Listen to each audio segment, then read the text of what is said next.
numéro, mais je veux que vous reteniez le Moussa parce que je suis converti en l'islam maintenant. Donc j'étais pasteur, enseignant et je me suis converti le 12 avril 2013 et je réside à Ouaga. Ok, donc nous venons de recevoir le frère qui s'appelle Moussa Moïse, mais il a dit qu'en tout cas son nom maintenant c'est Moussa et il s'est converti en 2013. Donc nous voulons qu'il nous détaille un peu quelle était la cause de sa conversion. Alhamdulillah Rabbil Alamina.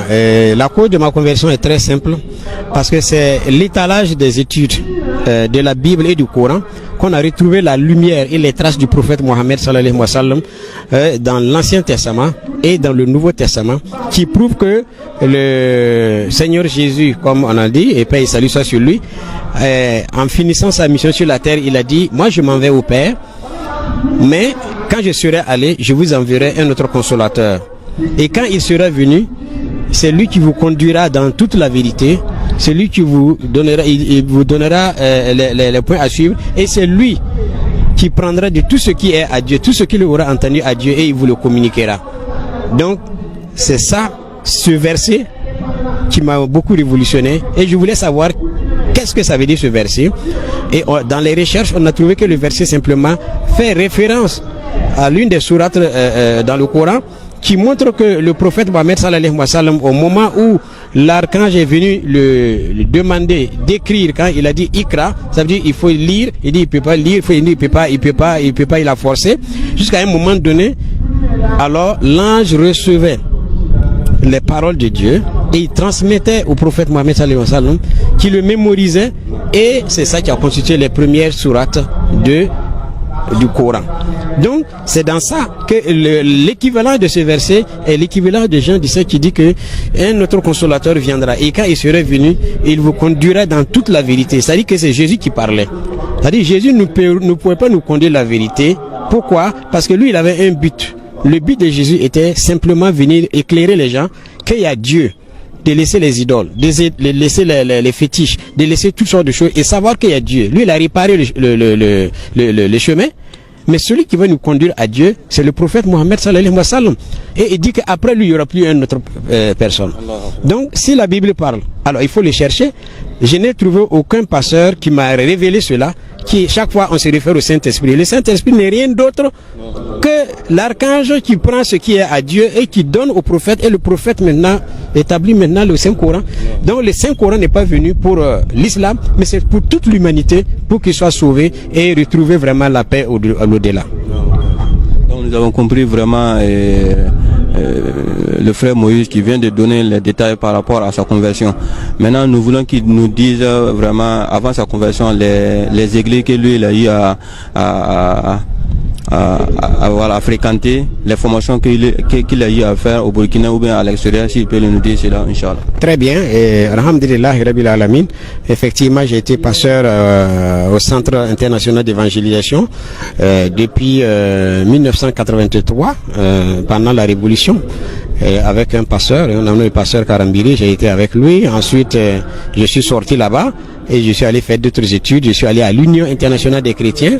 Et de là-bas encore, j'ai eu des bourses. Je suis allé en Italie, je suis allé en Jérusalem, je suis allé en Judée, en Samarie. On m'a fait visiter tous ces coins et c'est là-bas que je suis resté faire les études pendant 2-3 ans, et je suis reparti encore une deuxième fois pour continuer et la Bible et le Coran, et dans les études théologiques uniquement rien que la Bible et le Coran, pour savoir réellement quelles sont les vraies vérités qui se trouvent dedans. Donc dans ça que en tout cas j'ai œuvré, et c'est de là maintenant que je suis nommé pasteur enseignant avec l'Union internationale des chrétiens.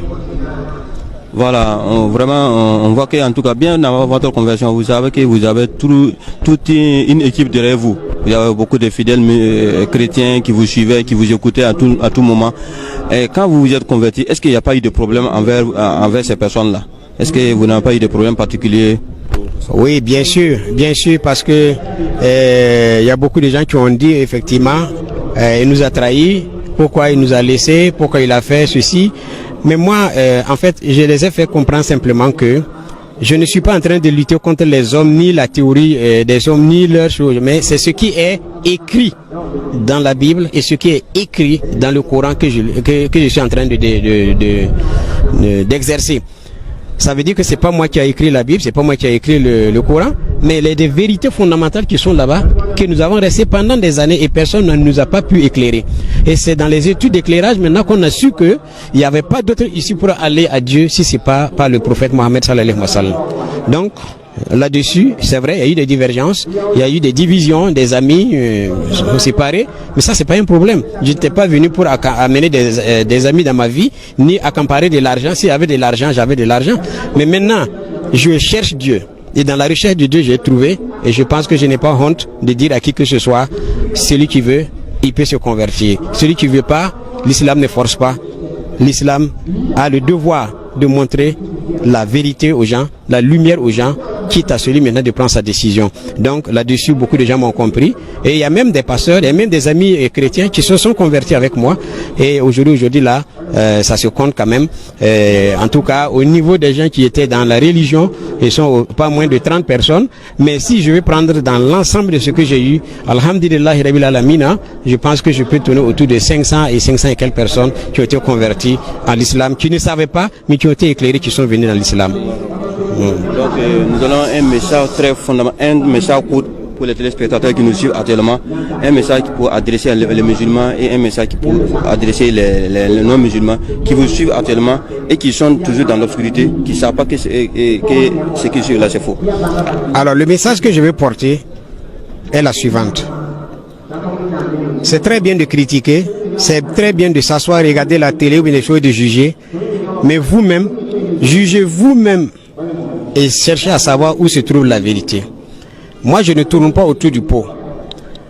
Si nous avons un seul Dieu et que nous disons cela, la ilaha illallah, ça veut dire que même les chrétiens savent qu'il y a un seul Dieu. Si ce Dieu qui nous a donné la vie et qui nous a donné tout ce que nous avons aujourd'hui, et en un clin d'œil, il peut décider que tu meurs ou bien que tu vives ou que tu disparaisses, et c'est lui qui a le seuil de ta vie. Comment est-ce que vous devez louer ce Dieu? Pour moi, je pense que louer ce Dieu, la meilleure façon, la meilleure pratique qu'il faut faire pour louer ce Dieu et le remercier, c'est dans l'islam. Appliquer tes ablutions, aller prier tes 5 prières, sans aucune femme à côté, sans danser, sans taper des tam-tams, sans faire du n'importe quoi. Parce qu'aujourd'hui, je ne peux pas comprendre que dans des églises, il n'y a que de l'orchestre, où on danse, où les femmes sont nues, où personne ne dit rien. Tout est permis. Mais que dites-vous de ceux qui ont dans les mosquées où ils se sanctifient, ils se purifient dans leur cœur, dans leur corps, et ils viennent, ils se prosternent littéralement pour prier Dieu, pour dire que Dieu existe et Dieu vaut la peine vraiment de l'adorer convenablement. Jugez-vous même voir, est-ce que c'est une affaire de musulmans ou bien c'est une affaire de chrétiens? C'est une affaire de reconnaissance de la divinité de Dieu et lui donner toute la gloire.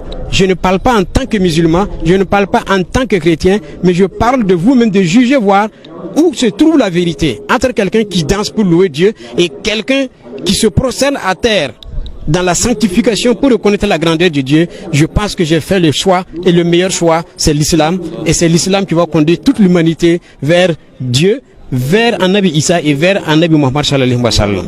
Donc c'est mon message, il faut qu'il le sache, c'est une vérité, on m'a pas payé pour ça et je ne parle pas pour regarder les yeux rouges de quelqu'un, c'est la vérité, je sais pourquoi je parle. Je suis dedans, ça fait 26 ans, celui qui veut, il peut critiquer, celui qui veut, il peut l'accepter, mais ce qui est sur le jour du jugement, nous allons se voir.